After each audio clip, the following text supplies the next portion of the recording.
Olá pessoal, mais uma vez nosso estudo bíblico. Hoje vamos estudar capítulo 15 do Evangelho de Mateus, do verso 1 até o verso 20. Vou fazer 2 vídeos diante dos 20 versículos. Então, um primeiro vídeo até o verso 9 e depois o segundo vídeo do 10 ao 20. Então vamos começar nesse primeiro vídeo deste capítulo 15, versos 1 a 10, observando que esse trecho se divide em 3 partes. Na primeira parte, que vai do verso 1 ao verso 9, Jesus se dirige aos fariseus e escribas. Os versos 10 e 11, ele se dirige às multidões. E nos versos 12 ao 20, ele se dirige aos discípulos. Então, nesse primeiro vídeo, vamos abordar a parte em que ele se dirige aos fariseus e aos escribas. E no segundo vídeo, então, as multidões e os discípulos.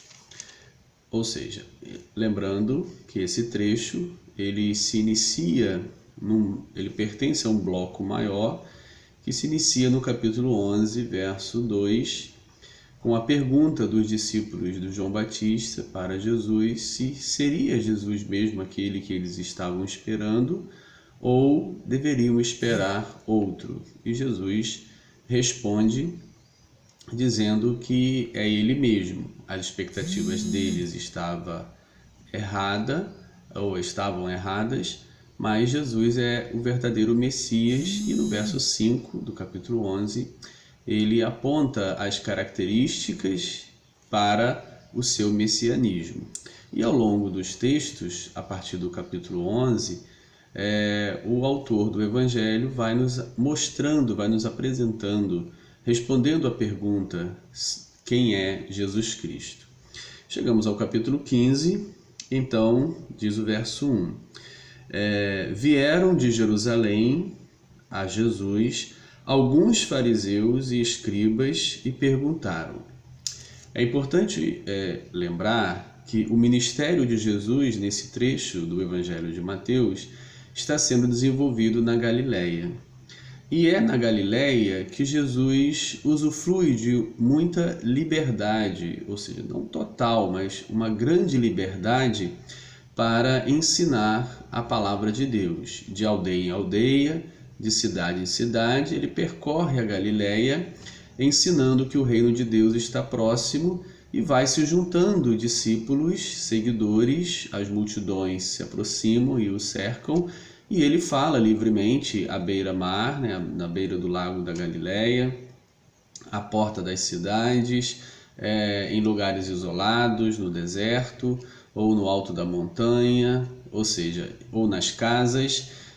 Ele tem uma certa liberdade de ação na Galileia. Herodes Antipas, rei da Galileia nesse momento da vida de Jesus, não exerce nenhuma represária nítida contra Jesus nesse momento.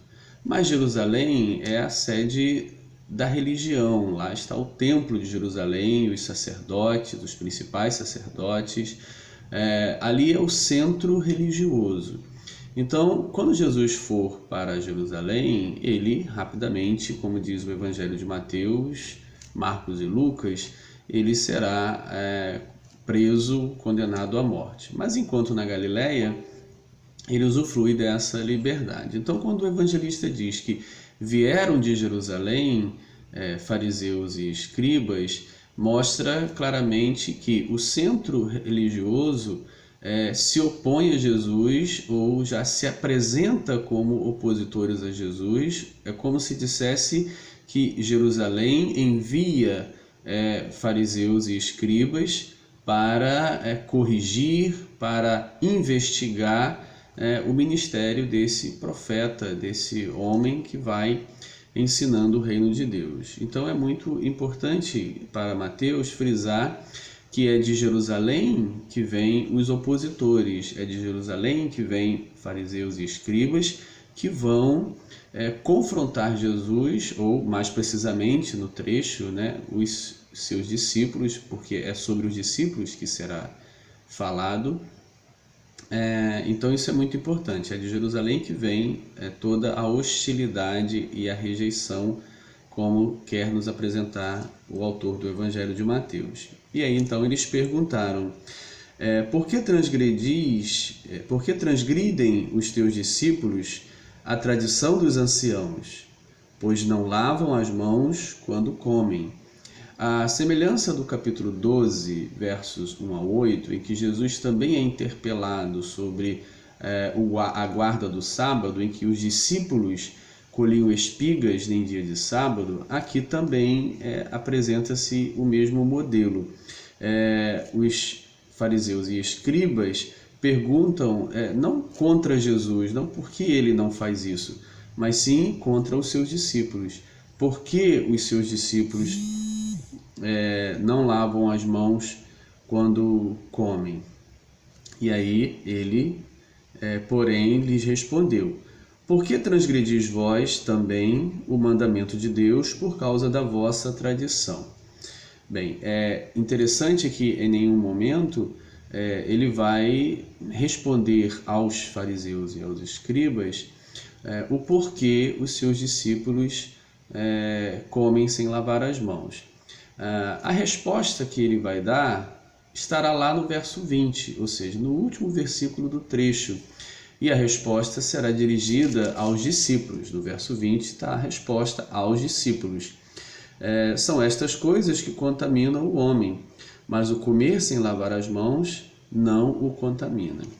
Mas aos fariseus e aos escribas, ele não responde a pergunta. Pelo contrário, ele faz uma segunda pergunta. E essa segunda pergunta procura confrontar a tradição dos fariseus e dos escribas com a palavra de Deus. Esse confronto mostra o que está em jogo. Por um lado, é o texto sagrado, é o texto puramente, o texto, e a tradição interpretativa, né? Como se lê o texto, como se interpreta o texto.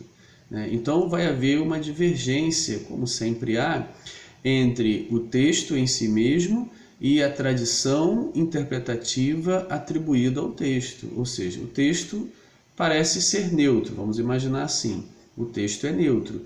Quando eu o interpreto, eu dou um valor X, quando o outro o interpreta de forma diferente do que eu interpretei, dá um valor Y. Então aí se começa a discutir sobre a interpretação do texto e não sobre o texto. Então Jesus diz: olha, o texto é palavra de Deus. A interpretação sobre o texto é que está equivocada na visão de Jesus em relação aos fariseus e aos escribas.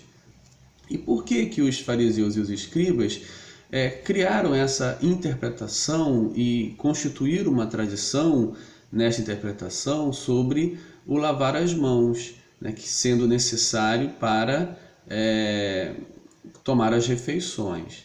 Pois bem, no texto de Moisés, nos livros de Moisés, atribuídos a Moisés, não há nenhum mandamento que diga que precisa lavar as mãos antes de comer. Não há nenhum texto, nenhuma frase que ensine isso.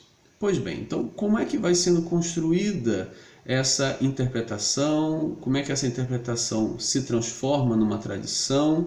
E como que a partir daí se transforma na palavra de Deus?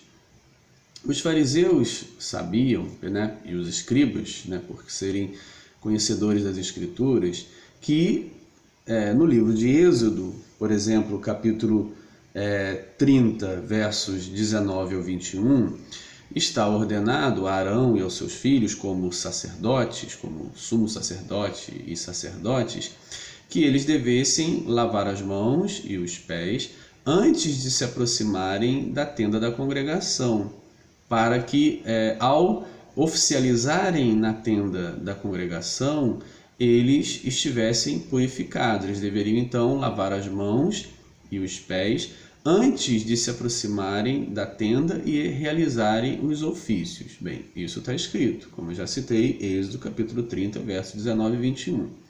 Bem, mas como vão se desenvolvendo as tradições interpretativas? Pois bem, os fariseus na época de Jesus, por exemplo, um pouco antes, começam a desenvolver uma interpretação de que os ensinamentos, as exigências aos sacerdotes deveriam se estender a todo Israel, entendendo que, como Israel é uma nação sacerdotal, eles entendiam então, interpretando esse texto de nação sacerdotal, que todo israelita é um sacerdote.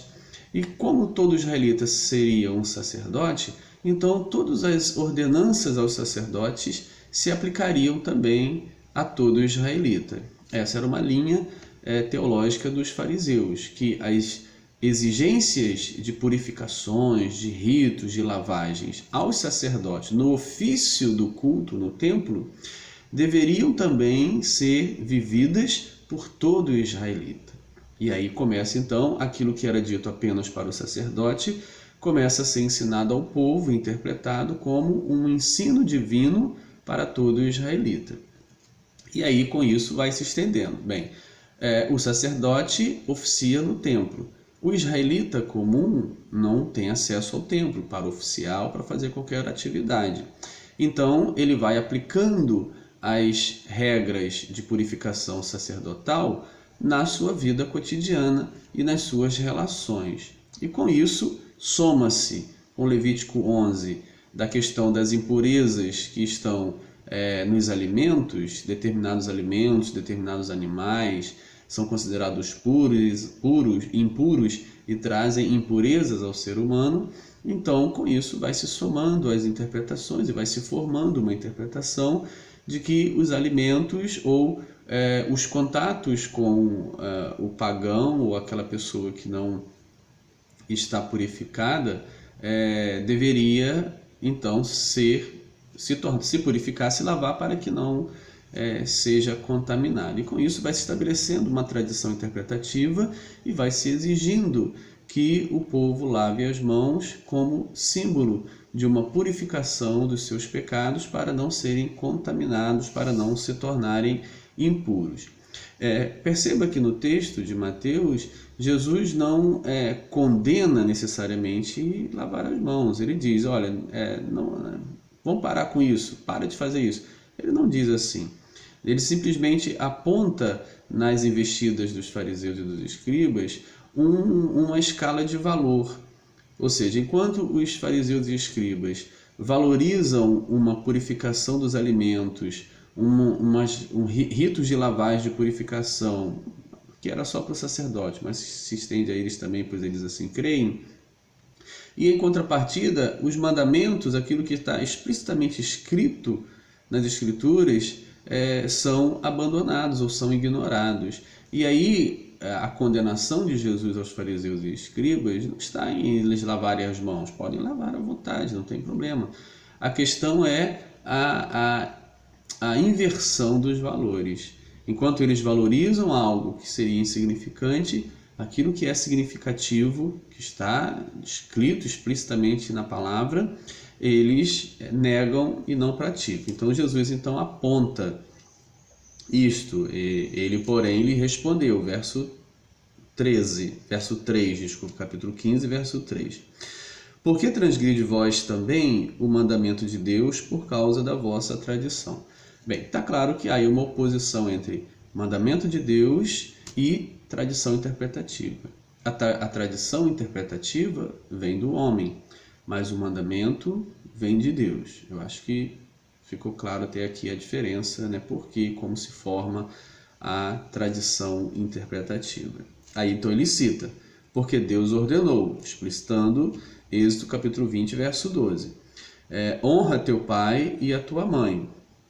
Cita mais, Êxodo 21, 17. Quem maldisser a seu pai ou a sua mãe, seja punido de morte. Bem, está aí o mandamento explícito.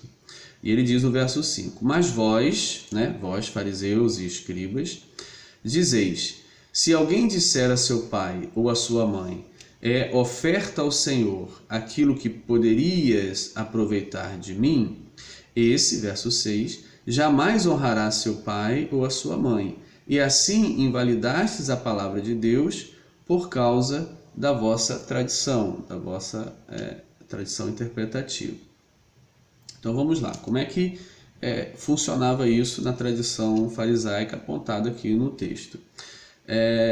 Um filho deveria, por mandamento do Senhor, cuidar dos seus pais idosos. Quando o momento, as forças acabam, não há condições mais de trabalho, de sustentar-se, então os filhos deveriam honrar os seus pais e suas mães, o seu pai, sua mãe.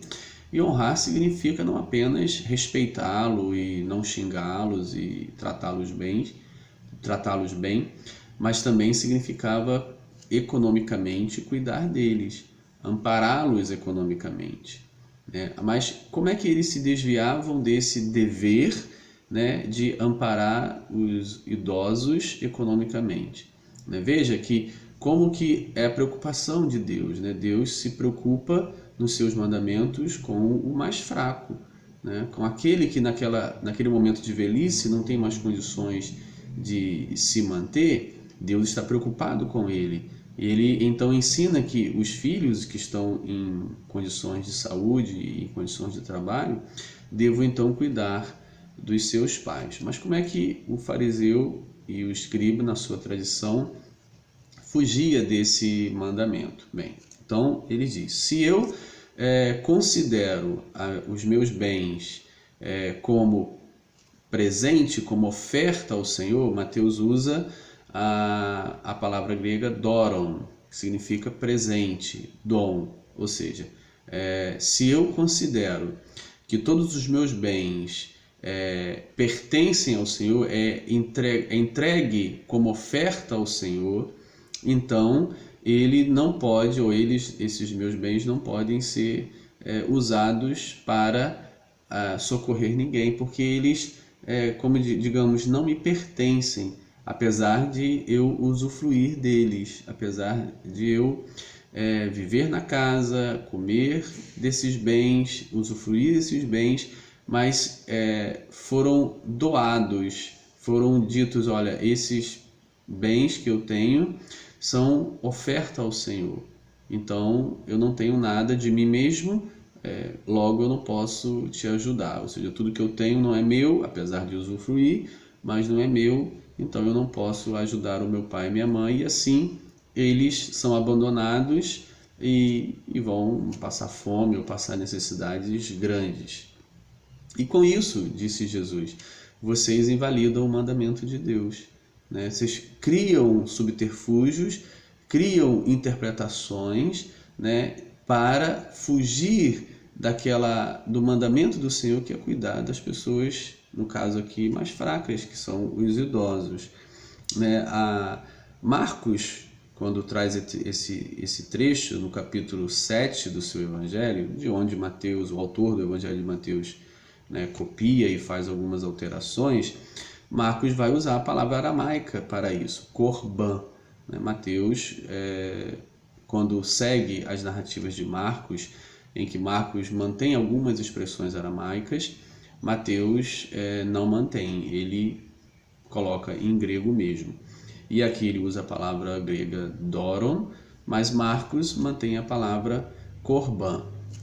Mas Mateus usa a palavra korban no seu livro. Ele vai usar lá no capítulo 27, verso 6, no episódio do suicídio de Judas. No capítulo 27, verso 6, vai ser dito assim: e os principais sacerdotes, tomando as moedas pelas quais Judas Iscariotes recebeu para trair Jesus, disseram: não é lícito deitá-las. Aí na tradução Almeida está no cofre das ofertas, mas a palavra usada por Mateus é uma palavra aramaica, helenizada, korbanã, que vem da palavra korban, ou seja, no korban, porque é preço de sangue. Então, Corban era uma expressão para o cofre das ofertas, das oferendas, dos presentes dados a Yahvé, ao templo, né, aos sacerdotes. Mateus só vai usar essa palavra lá no capítulo 27, verso 6. Aqui ele usa a palavra doron, que significa presente, né? É presente ao Senhor, é uma oferta ao Senhor, aquilo que poderias aproveitar de mim. Logo, não há nada que eu possa fazer. E aí Jesus então diz que isso é um invalidamento do mandamento de Deus, né? Bem, aí no verso 7, Jesus falando aos fariseus e aos escribas, diz: hipócritas, bem profetizou Isaías a vosso respeito. Bem, temos aí o texto de Isaías sendo mencionado, é a sexta vez que se menciona nominalmente o profeta Isaías. E a citação de Isaías, que está no verso 8 e 9, este povo honra-me com os lábios, mas o seu coração está longe de mim. E em vão me adoram, ensinando doutrinas que são preceitos de homens. Está em Isaías, capítulo 29. O trecho de Isaías em que está inserido o capítulo 29, que vai do 28 ao 32, é um trecho que fala para a Síria, ou seja, o reino da Síria vai castigar, vai punir Judá, né? Ou seja, pelos males de Judá, pelas transgressões de Judá, do reino de Judá, porque eles estavam fazendo exatamente isso, né? Honrando com os lábios ao Senhor, mas o coração estava longe, adorando a Yahvé em vão, inutilmente, e ensinando doutrinas que eram preceitos dos homens ao invés dos preceitos de Yahvé. Esse era o quadro do reino de Judá, por isso a Síria viria para exercer uma punição enviada pelo Senhor pelo comportamento maligno dos de Judá, do reino de Judá. Bem, e como é que é feito aqui? Aqui é dito, Isaías profetizou a respeito de vós. Bem, Isaías falou sobre o reino de Judá, os líderes de Judá que faziam essas coisas e por isso seriam punidos pelo reino da Síria enviado por Deus para executar isso. Bem, quando ele aplica isso aos fariseus e aos escribas, então a gente começa a fazer a leitura de que eles também seriam punidos então por um reino semelhante ao reino da Síria, por justamente estarem fazendo essas coisas indignas. E aí a gente começa a estender a interpretação e dizer, então, se Isaías falou a respeito de vocês, então, no caso deles, naquele momento, não há o reino da Síria, mas há o reino de Roma.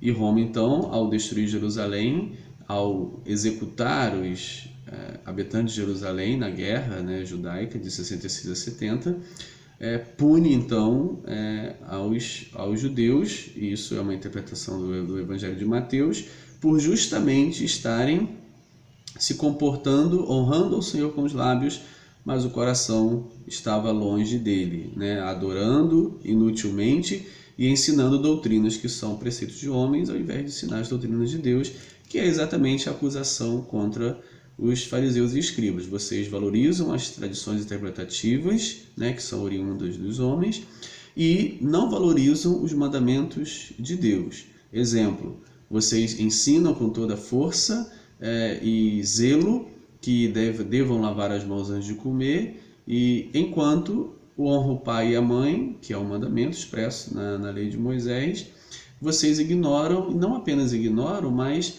driblam o mandamento, estabelecendo um rito, né, de corban, de oferta ao Senhor, e considerando os seus bens como ofertados ao Senhor, estão então desobrigados a abençoar e proteger e cuidar das pessoas idosas. E com isso, no verso 9, encerra-se a primeira parte do trecho, que se dirige aos fariseus e aos escribas, com a citação de Isaías, onde ele aplica a punição de Judá na época de Isaías, aos fariseus e escribas nos dias de Jesus. Um abraço.